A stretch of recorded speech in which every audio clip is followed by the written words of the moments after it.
ಶ್ರೀಗುರುಭ್ಯೋ ನಮಃ. ನರಸಿಂಹೋ ಅಖಿಲಾಜ್ಞಾನಮತಧ್ವಾन्तದಿವಾಕರಃ ಜಯೇತ್ಯಮಿತಸಜ್ಞಾನಸುಖಶಕ್ತಿಪಯೋನಿಧಿಃ. ವ್ಯಾಸಾಯ ಭವನಾಶಾಯ ಶ್ರೀಶಾಯ ಗುಣರಾಶಯೇ ಹೃದ್ಯಾಯ ಶುದ್ಧವಿದ್ಯಾಯ ಮಧ್ವಾಯ ಚ ನಮೋ ನಮಃ. ಪ್ರಥಮೋ ಹನುಮಾನ್ ನಾಮ ದ್ವಿತೀಯೋ ಭೀಮ ಏವ ಚ ಪೂರ್ಣಪ್ರಜ್ಞಸ್ತೃತೀಯಸ್ತು ಭಗವತ್ಕಾರ್ಯಸಾಧಕಃ. ಲಕ್ಷ್ಮೀಪದೇ ಪದಾಂಭೋಜ ಯುಗಂ ನತ್ವಾ ಗುರೋರಪಿ ಪ್ರಮಾಣಚಂದ್ರಿಕಾಂ ಕುರ್ಮ ಬಾಲಾನಾಂ ಬೋಧಸಿದ್ಧಯೇ. ಶ್ರೀ ಗುರುಭ್ಯೋ ನಮಃ. ಹನುಮಾನ ಪ್ರಕರಣದಲ್ಲಿ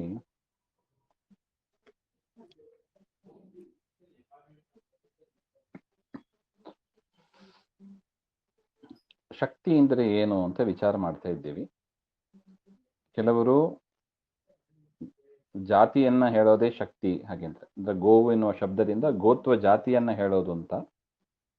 ಕೆಲವರು ವ್ಯಕ್ತಿಗಳನ್ನ ಹೇಳೋದು ಶಕ್ತಿ ಅಂತ ಹೇಳ್ತಾರೆ. ಗೋವು ಅಂದ್ರೆ ಆ ವಸ್ತುವನ್ನ ಹೇಳೋದು. ಇನ್ನು ಕೆಲವರು ಶಕ್ತಿಯನ್ನು ಹೇಳ್ತದೆ, ವ್ಯಕ್ತಿಯನ್ನು ಹೇಳ್ತದೆ ಹಾಗೆ ಅಂತ. ಅದನ್ನ ಶಕ್ತಿ ಅಂತ. ಘಟಾದಿ ಶಬ್ದೇಶು ಜಾತಿ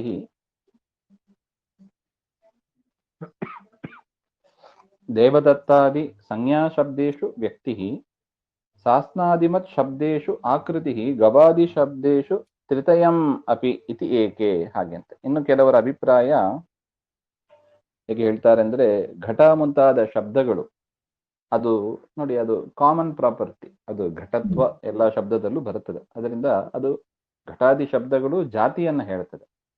ನೋಡಿ, ದೇವದತ್ತ ಅಂತ ನಾನು ಕರೆದೆ, ದೇವದತ್ತ ಎಂಬುದು ಅದು ಕಾಮನ್ ಪ್ರಾಪರ್ಟಿ ಅಲ್ಲ, ಅದು ಹೆಸರು ಅಷ್ಟೇ. ಅದರಿಂದ ದೇವದತ್ತ ಮುಂತಾದವುಗಳು ಸಂಜ್ಞೆ, ಅದು ಅದು ಹೆಸರನ್ನು ಹೇಳೋದಷ್ಟೇ. ಅಲ್ಲೇ ಶಕ್ತಿ ಅದಕ್ಕೆ. ಘಟಾದಿ ಶಬ್ದಗಳಿಗೆ ಜಾತಿಯನ್ನು ಹೇಳುವ ಶಕ್ತಿ, ದೇವದತ್ತ ಮುಂತಾದ ಹೆಸರನ್ನು ಹೇಳುವ ಶಬ್ದಗಳಿಗೆ ಆ ಹೆಸರನ್ನು ಹೇಳುವುದರಲ್ಲಿ ಶಕ್ತಿ.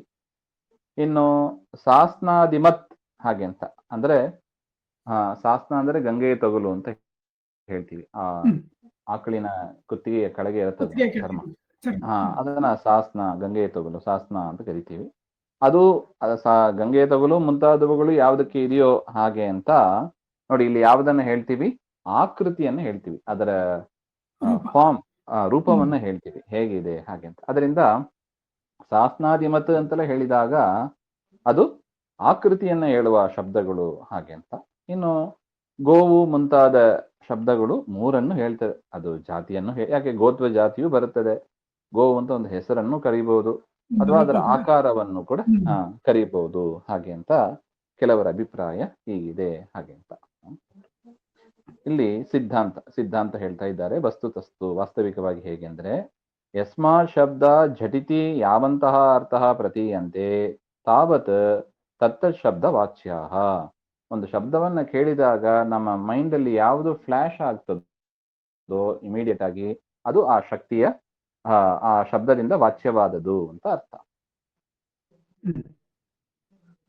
ಈಗ ಉದಾಹರಣೆಗೆ ಗೋ ಅಂತ ಕರೆದ್ರೆ ನಮಗೆ ಆ ಶಕ್ತಿ ಯಾವುದು ವಾಚ್ಯ, ಗೋ ಶಬ್ದದಿಂದ ಯಾವುದನ್ನ ತಿಳ್ಕೋಬೇಕು ಹಾಗೆಂದ್ರೆ ಜಾತಿಯೂ ಇರ್ಬೋದು, ಆಕೃತಿ ಇರ್ಬೋದು, ಅಥವಾ ಆ ವಸ್ತುವು ಇರ್ಬೋದು. ನಮಗೆ ಯಾವುದು ಮೊದಲು ಫ್ಲಾಶ್ ಆಗ್ತದೋ ಅದು ವಾಚ್ಯ ಹಾಗೆ ಅಂತ ಕೊಟ್ಟು.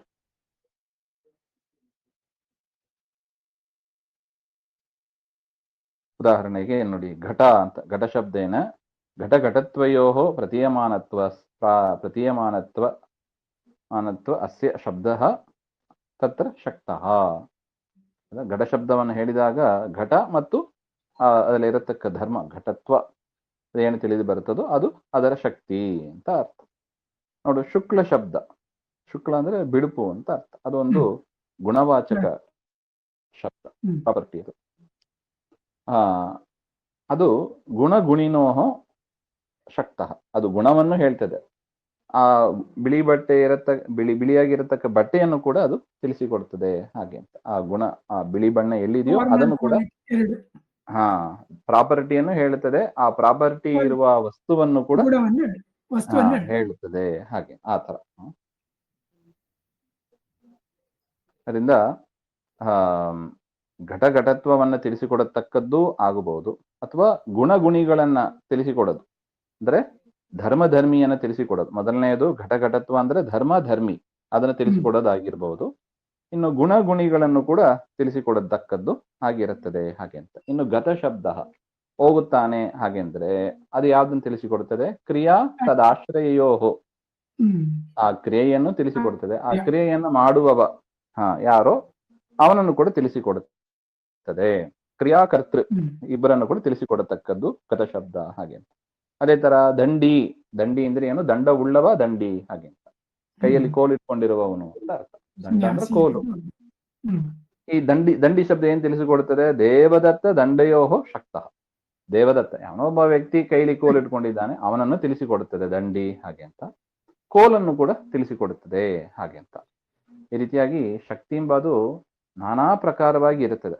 ಗುಣಿಗಳನ್ನ, ಧರ್ಮಿಗಳನ್ನ, ಕ್ರಿಯಾಕರ್ತೃಗಳನ್ನ, ವಿಶೇಷಣ ಸಂಬಂಧವನ್ನು ಕೂಡ ತಿಳಿಸಿಕೊಡತಕ್ಕದ್ದು ಅಂತ ಇದು ಒಟ್ಟು ಸಿದ್ಧಾಂತ ಹಾಗೆ ಅಂತ. ಮುಂದಿನದ್ದು ಮತ್ತೆ ನೋಡೋಣ. ಶ್ರೀಮಧ್ವಾಂತರ್ಗೆ ನಾವು ಬರೀ ದಂಡಿ ಅಂದ್ರೆ ನಮಗೆ ಒಬ್ಬ ಸನ್ಯಾಸಿಯ ಚಿತ್ರಣವೂ ಬರ್ಬೋದು. ಬರ್ಬೋದು. ಅದೇ ನಮಗೆ ಯಾರು ಪರಿಚಯ ಫಾಸ್ಟ್ ಅದಕ್ಕೆ ಫ್ಲಾಶ್ ಯಾವ್ದಾಗ್ತದೋ ಅದು ಅಂತ. ಎಕ್ಸ್ಪೀರಿಯನ್ಸ್ ಮೇಲೆ. ನಮ್ಮ ಎಕ್ಸ್ಪೀರಿಯನ್ಸ್ ಮೇಲೆ. ಹೌದು. ಈ ಪ್ರಕರಣ ಚೆನ್ನಾಗಿದೆ ಗುರುಗಳೇ.